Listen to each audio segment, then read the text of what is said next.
Merci beaucoup. Maintenant, le micro. Thank you. Numéro 4. Minister, Jean-Philippe Ministre. I'm at Feskin Martineau du Moulin in Montreal. I'm also, I was at the Canadian section of artists, but I'm expressing myself on my own behalf today. I'd like to draw your attention to the relation between copyright and cultural issues. Sorry. The relation between copyrights and cultural issues.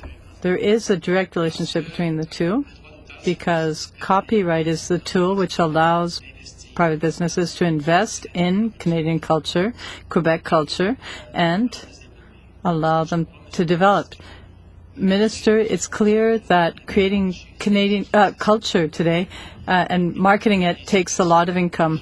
And when you have situations where there are unpaid exchanges, no money is coming into the industry that allows for creation, the multinationals, particularly from our neighbors to the south, are better able to benefit because they can get sources from other countries, whereas smaller businesses perhaps cannot access these income streams.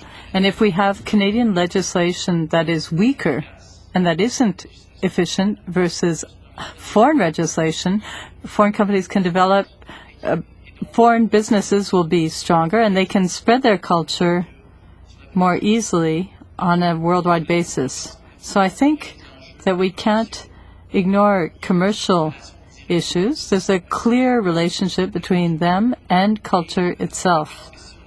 I think that if we ignore them, Canadian culture will not move forward. It'll become folklore. It'll be state subsidized.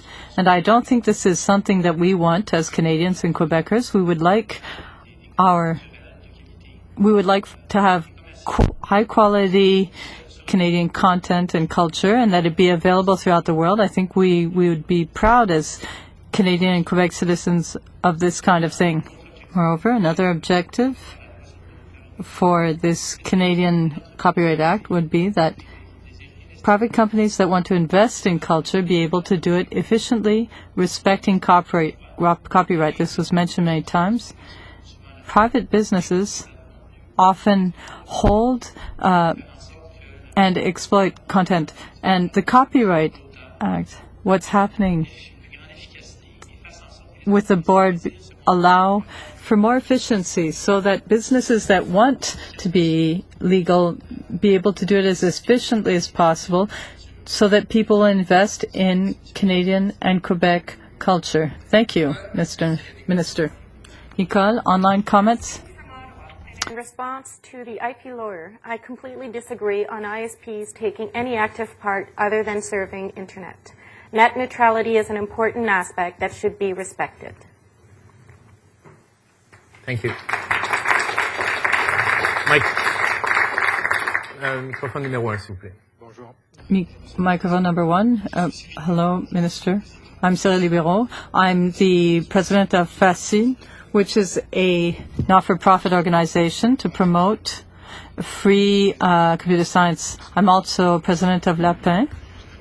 And I'd just like to bring up two comments because many things have already been said. The first being that one of the reasons of the wealth of creation on Internet has to do with telecommunications support, but also software. And they're often freeware, which is to say it's a new legal context that allows authors to work in a collaborative way and to distribute their software for free. And this allows for this incredible profusion that exists currently. The legislation that was proposed before would probably have been harmful to this new context. So I wanted to draw your attention to this. Regardless which act is proposed, we have to preserve this new legislative framework, the freeware licenses that are used throughout the world and in Canada in businesses that allow for significant productivity gains. That was the first point. As far as copyright is concerned, FACIL believes that there are ways to deal with this contradiction. Freedom, which will allow for the creation of new economic models that will reinforce Canada's position, and the legitimate right of authors to have their rights preserved. And we support Richard Stallman's initiative of global philanthropy, which is a form of global license, which would be collected by ISPs. Thank you, Mr. Béraud. Microphone 2, and then Nicole. My name is Philippe Bernot. I'm a Canadian citizen. I am here to talk to you about the digital right management. What I dislike in this is that in this new bill, you make illegal, you prohibit the right to circumvent the software that do this. What is happening currently is that some of those programs are such that they can be harmful to the good operation of a computer. It can even prevent some software from operating well. For instance, I play many APC games.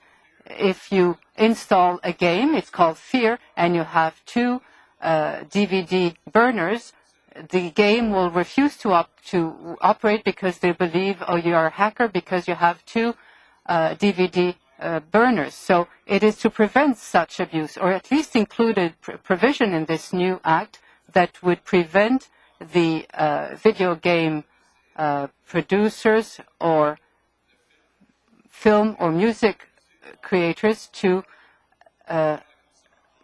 make an abusive or to misuse their right, preventing consumers, for instance, from having 2 burners or having a virtual reader of data. Sometimes the DRM programs prevent the good operation of those programs, and some of the DRM programs can prevent a good running of the computers, like, for instance, Starforce, which was developed in Russia.